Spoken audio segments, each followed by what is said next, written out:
Praise Lord, ദൈവനാമത്തിന് മഹത്വമുണ്ടാകട്ടെ. ഇന്നത്തെ പ്രോഗ്രാം ഉപന്യാസമാണ്. ഉപന്യാസത്തിൻ്റെ പേര് സമർപ്പണവും പ്രാർത്ഥനയും. യഹോവേ, നിൻ്റെ ചട്ടങ്ങളുടെ വഴി എന്നെ ഉപദേശിക്കണമേ, ഞാൻ അതിനെ അവസാനത്തോളം പ്രമാണിക്കും. ദൈവത്തിൽ സമ്പൂർണ്ണമായി ആശ്രയിച്ചുകൊണ്ട് തൻ്റെ ആവശ്യങ്ങൾ ഓരോന്നായി ദൈവസന്നിധിയിൽ നിരത്തി വയ്ക്കുന്നതാണ് ദൈവത്തിൽ ആശ്രയിക്കുന്നവർ ചെയ്യുന്നത്. ദൈവത്തിലുള്ള ആശ്രയവും പ്രാർത്ഥനയും കൂടാതെ വിവേകത്തിൽ ഊന്നുന്നവരുടെ ഭോഷത്വം അധികം താമസിക്കാതെ വെളിപ്പെട്ടു വരും. ആത്മീയ സത്യങ്ങളുടെ ആഴം ഗ്രഹിപ്പാൻ ആത്മാർത്ഥമായി ആഗ്രഹിച്ചുകൊണ്ട് തന്നെ സമീപിക്കുന്നവരുടെ അഭയയാചന കേട്ട് അവർക്ക് ബുദ്ധി ഉപദേശം നൽകുന്നവനാണ് യഹോവ.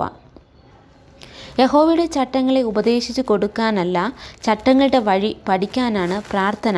അതായത് തിരുവചന സത്യങ്ങൾ പ്രായോഗിക ജീവിതത്തിൽ കൊണ്ടുവരുവാൻ നാം ശ്രമിക്കണം.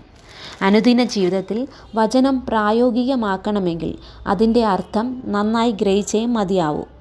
നാം അനുകരിക്കേണ്ട കാര്യങ്ങൾ, ഉപേക്ഷിക്കേണ്ട വിഷയങ്ങൾ, ദൈവം വെറുക്കുന്ന ദുസ്വഭാവങ്ങൾ, വിശുദ്ധ ജീവിതത്തിൻ്റെ അതിർവരമ്പുകൾ, ആത്മീയ യാത്രയുടെ വേഗതയുടെ പരിധി, പുരോഗതിയുടെ ലക്ഷണങ്ങൾ, ഇവയെല്ലാം നന്നായി അറിയുവാൻ തിരുവചനം നന്നായി ഗ്രഹിക്കണം.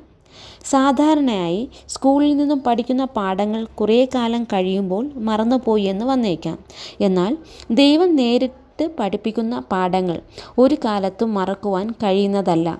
സത്യത്തിൻ്റെ പാതയിൽ കൂടി ദൈവം നമ്മെ നയിക്കുന്നു. അതേ പാതയിൽ അന്ത്യം വരെ നിലനിൽക്കുവാൻ നമുക്ക് കടപ്പാടുണ്ട്. ജഡത്തിൻ്റെ അഭിലാഷങ്ങൾക്ക് ഒരു നാളും പൂർത്തിയുണ്ടാകുന്നില്ല. ദൈവഭയത്തിൽ വിശുദ്ധിയെ തികയ്ക്കുവാൻ നമുക്ക് കഴിയണം. അവസാനത്തോളം സഹിച്ചു നിൽക്കുന്നവൻ രക്ഷിക്കപ്പെടും. ആദ്യ വിശ്വാസം അവസാനത്തോളം മുറുകെ പിടിച്ചുകൊള്ളാം. മരണപര്യന്തം വിശ്വസ്തത ഉള്ളവരായിരുന്നാൽ മാത്രമേ ജീവകിരീടം പ്രാപിപ്പാൻ കഴിയുകയുള്ളൂ.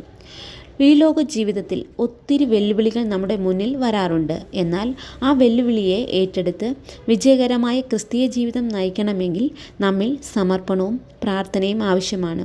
ഏത് പ്രതിസന്ധി ഘട്ടത്തിലും നിലനിൽക്കുവാൻ സമർപ്പണത്തോടു കൂടിയ പ്രാർത്ഥനാ ജീവിതം നമ്മെ സഹായിക്കട്ടെ. അതിനായി ഈ ഉപന്യാസം സഹായിക്കട്ടെ എന്ന് പ്രാർത്ഥിക്കുന്നു, ആശംസിക്കുന്നു. ദൈവം നമ്മെ എല്ലാവരെയും അനുഗ്രഹിക്കട്ടെ. Thank you so much.